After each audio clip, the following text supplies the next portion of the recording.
Hello, Playful Souls, and welcome to this week's weekly forecast for the week of August 20th through the 26th. We today are going to be using the Divine Feminine Oracle by Megan Watterson. Really love this oracle because it brings up a bunch of goddesses and historical figures that I had never actually heard of before. All right, so first we're going to pick the card for Sunday, Monday, Tuesday. Sunday, Monday, Tuesday. Here we go. This is the card that wants to come out for Sunday, Monday, Tuesday. Diana, Queen of the Wilderness. All right, so last week, Pachamama. Now we have Diana, Queen of the Wilderness. It says, the language of the natural world is the frequency of love. This is my mother tongue. So Diana being the wild huntress, the archer. We even have her bow and arrow here in this picture. And this goes on from last week, right? Where last week we were seeing that there was this entirely different and new experience of the Earth Mother coming into our reality in ways that we may or may not even want it to be. Some of it may feel imposing. Some of it may feel as if the Earth Mother is trying to get back at us.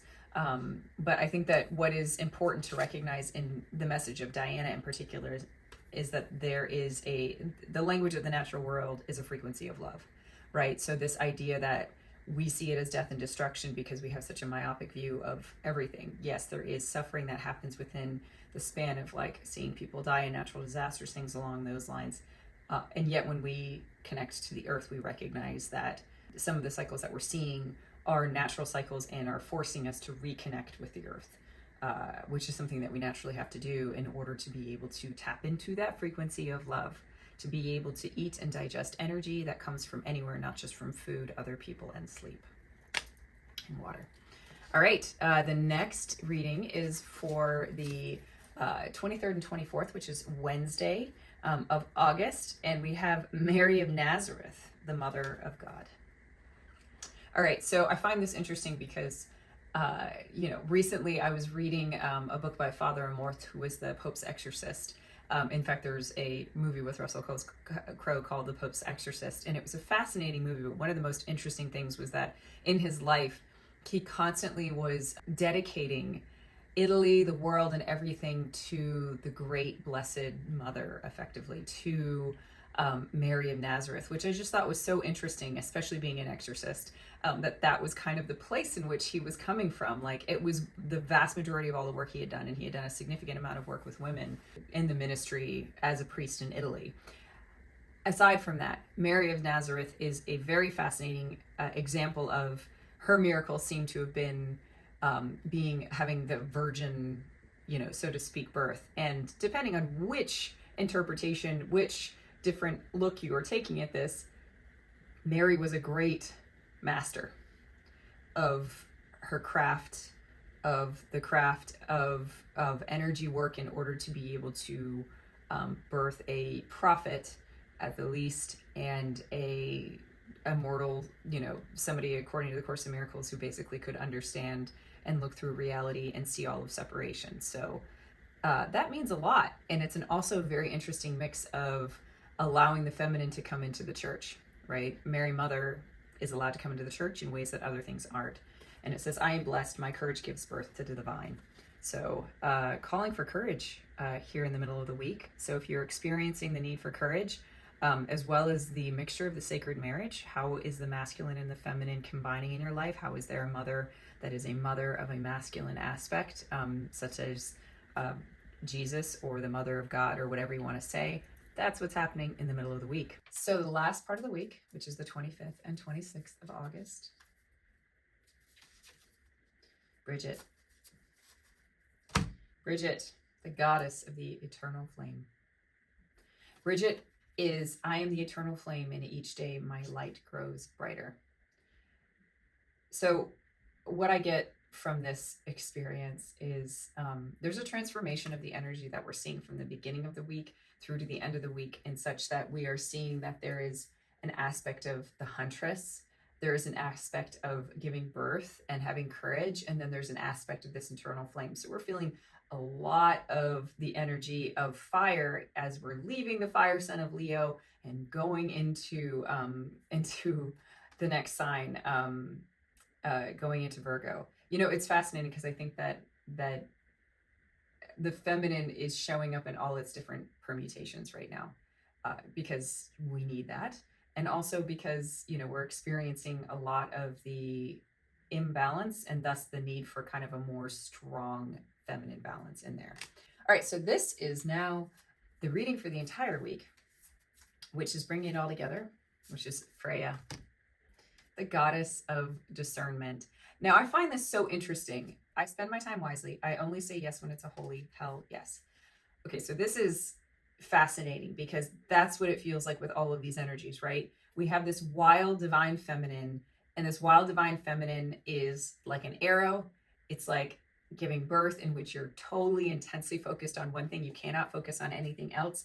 And it is like the experience of the flame, of the eternal flame, the one eternal flame. Like, you really can't get any more. Like, if we were doing a traditional tarot, I'm sure this would be like Ace of Wands, Ace of Swords, those kind of experiences that we're seeing right now. So Freya, overall in this entire week, is talking about discernment. Okay, so what are you discerning in your life? When are you saying only holy hell yes to anything right now, especially with Mercury going into retrograde?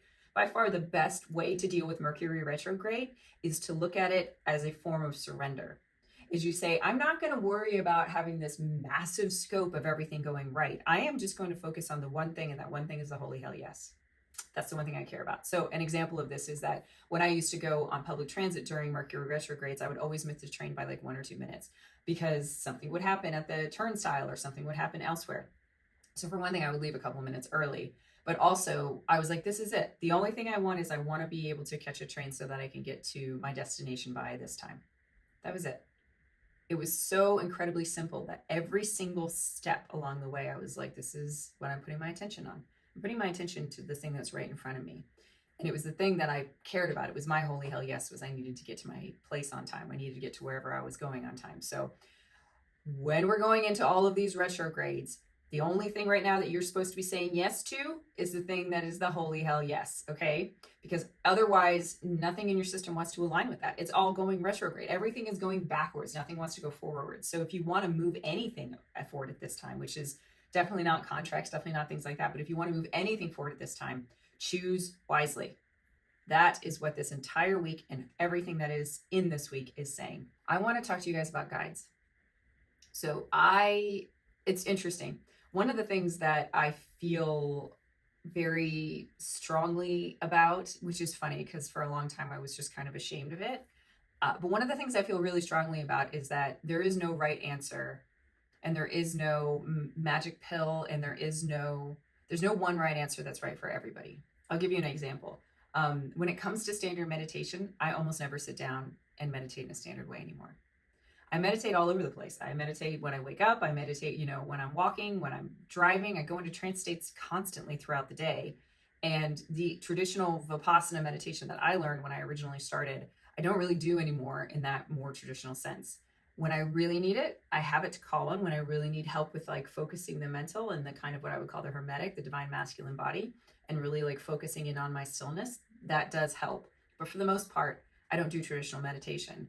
I also say that when it comes to speaking to guides, my guides are very embedded in my mind, in the sense that I know and I've created a strong enough field that I can discern what is good and what is bad, in the sense that nothing tries to get into my system. Which is interesting because when other psychics have looked at it, they're like, I see it, your system's kind of hazy, it's kind of whatever, and I'm just like, that's because you can't see into it, because I've spent a long time kind of reinforcing what that looks like on my own state. That being said, I trust the guides that come into my field, and I don't need to discern them or know their names. It can be really useful to know their names, especially if you're just getting to know them, and it can be really useful to have a distinction in your head as to who you're talking to. But what I always found is that was my mind that needed to have the discernment between one guide and another. And I always know that my mind is my dumbest part. It's my dumbest part by far. And it doesn't actually know the best person to talk to. Right? I spent hours channeling to be like, hey, I had like 18 guides at one point, and I actually ended up having to like let 8 of them go because there were just way too many, and they wanted to leave. They were ready to leave. And so then I had 10, and I had to figure out what they all were for. And then I was like, I have to remember all their names. And I was like, no, I'm not going to do that. That doesn't make any sense for me. And so now when everyone's like, do you talk to your guides? I'm always just like, yeah, I talk to them all the time, but I don't distinguish and I don't discern.